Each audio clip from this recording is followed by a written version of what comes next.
Panorama group, जो सोचता है वो करता है। जिस समाज में आप रहते हैं उस समाज के कुछ नियम कानून होते हैं, कुछ दायरे होते हैं और कुछ उसमें जो कहा जाता है कि बैरियर भी बना करके रखा जाता है। इन सारी चीज़ों को लेकर के एक बात तो साफ नज़र आती है कि समाज अपने हिसाब से चलता है और संविधान अपने हिसाब से चलता है। हालांकि समाज संविधान को मानता है और वही समाज यदि आपको अपने कुनबे से अलग कर देता है तो इसके पीछे कहीं ना कहीं कोई बात ज़रूर होती है।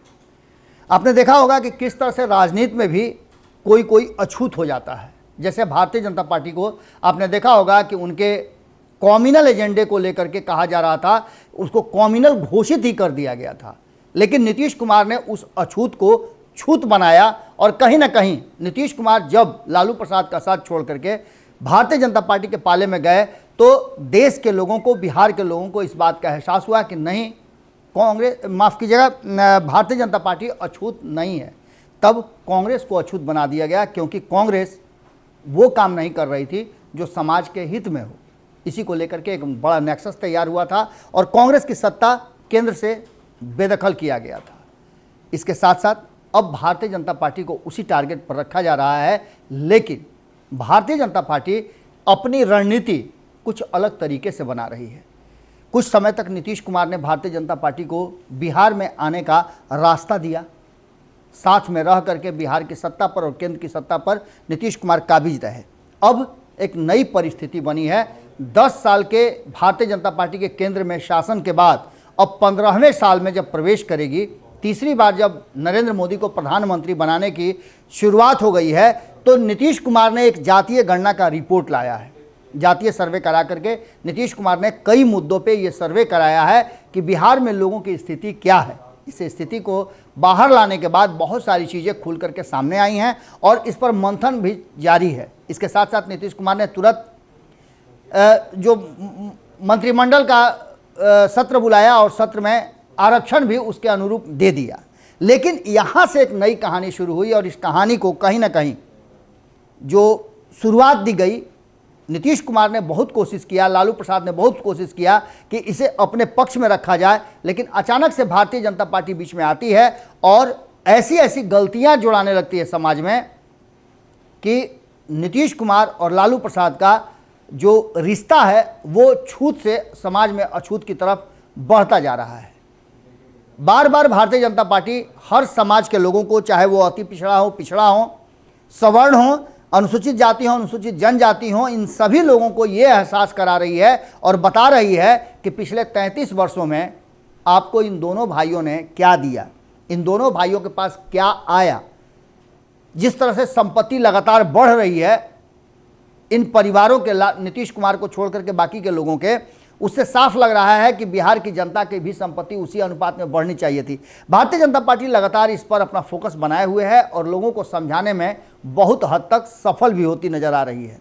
वहीं दूसरी तरफ प्रशांत किशोर लगातार नीतीश कुमार और लालू प्रसाद की जड़ें खोदने में लगे हुए हैं। इन सारी स्थितियों को लेकर के ऐसा लग रहा है कि जो लालू प्रसाद का अर्जित संपत्ति था वो MOI समीकरण, उस समीकरण में भी सेंधमारी शुरू हो चुकी है। आपको बता दें कि लालू का मजबूत किला कहा जाता था MOI समीकरण और ये 30% वोट की गारंटी हुआ करता था। आज उसमें भी सेंधमारी शुरू हो चुकी है। हमने एक इंटरव्यू देखा था भारतीय जनता पार्टी में, जो अल्पसंख्यक समाज से नेता हैं वो साफ कह रहे हैं कि अल्पसंख्यक समाज का नज़रिया भारतीय जनता पार्टी के प्रति बदला है। अब ये कितना सच है ये तो वक्त बताएगा, लेकिन MOI समीकरण में यादवों पर एक बड़ा प्रयोग कहीं ना कहीं भारतीय जनता पार्टी ने शुरू कर दिया है, जिसकी शुरुआत लगभग मान के चलिए कि आज से हो गई है। हालांकि इससे पहले भी लगातार यादव समाज के जो नेता हैं वो अपनी श्रेष्ठता और अपनी प्रामाणिकता साबित करते रहे। चाहे नित्यानंद राय का चुनाव जीतना हो, चाहे रामकृपाल यादव का चुनाव जीतना हो, नंदकिशोर यादव का चुनाव जीतना हो, पवन यादव का चुनाव जीतना हो, नवल किशोर यादव का चुनाव जीतना हो, रामसूरत राय का चुनाव जीतना हो, ऐसी लंबी फहरिस्त है जो सिर्फ कहीं ना कहीं, जिस तरह से कल हमारे साथ बातचीत के दौरान नवल किशोर यादव ने कहा कि कोई रजिस्ट्री नहीं कर दिया है यादव समाज ने लालू प्रसाद के साथ, अब उसमें सेंधमारी शुरू हो चुकी है और इसका सबसे बड़ा कारण बताया जा रहा है कि नीतीश कुमार है। नीतीश कुमार के कार्यशैली को लेकर के यादव समाज भी, जब तेजस्वी यादव पूरी तरह से राजनीतिक रूप से परिपक्व होने की स्थिति में आए थे, तो अचानक लालू प्रसाद के साथ आना उनकी सबसे बड़ी गलती बताया जा रहा है। ऐसी स्थिति में बिहार का विकास और खास करके युवाओं में रोष है कि उन्हें उचित प्रतिनिधित्व नहीं मिल रहा है। इन सारी बातों को लेकर के जिस तरह से भारतीय जनता पार्टी ने एक शुरुआत की है, भारतीय जनता पार्टी ने एक पहल किया है, अगर ये सब कुछ भारतीय जनता पार्टी के प्लान के अनुरूप हुआ तो नीतीश कुमार की एक गलती जो जातीय गणना के रूप में सामने आई है, उसके आंकड़े के अनुरूप जैसे यादवों की संख्या नज़र आई है और इन यादवों को लेकर के ओबीसी और ईबीसी समाज, अति पिछड़ा और इसके साथ साथ सवर्ण और दलित समाज उससे दूरी बनाने की कोशिश कर रहा है, उसको एक बड़ा आधार मिल सकता है। इन सबको जोड़ करके वो लालू प्रसाद वाला जो फार्मूला पहले चलता था, उस फार्मूले को भारतीय जनता पार्टी मूर्त रूप दे सकती है। और ऐसी स्थिति में कहीं ना कहीं अगर ये सफल हो गया तो तेजस्वी यादव का हुक्का पानी बंद हो जाएगा। और ये सब कुछ तब होगा जब तेजस्वी यादव ने एक फैसला लिया था नीतीश कुमार के साथ आगे मिलकर के आगे बढ़ करके सरकार बनाने का। अब क्या होगा ये तो आने वाला वक्त बताएगा। आज पूरे दिन हमारी नज़र भारतीय जनता पार्टी के उस कार्यक्रम में है जिसमें गोवर्धन पूजा से लेकर के अन्य चीज़ें की जा रही हैं और जिसमें 25 लाख के आसपास, माफ़ कीजिएगा 25,000 के आसपास युवाओं को जोड़ने की कोशिश चल रही है। अब देखना दिलचस्प होगा कि ये सब कुछ होता कैसे है। जुड़े रहिए भारत लाइव के साथ। बहुत बहुत धन्यवाद। पनोरमा ग्रुप, जो सोचता है वो करता है।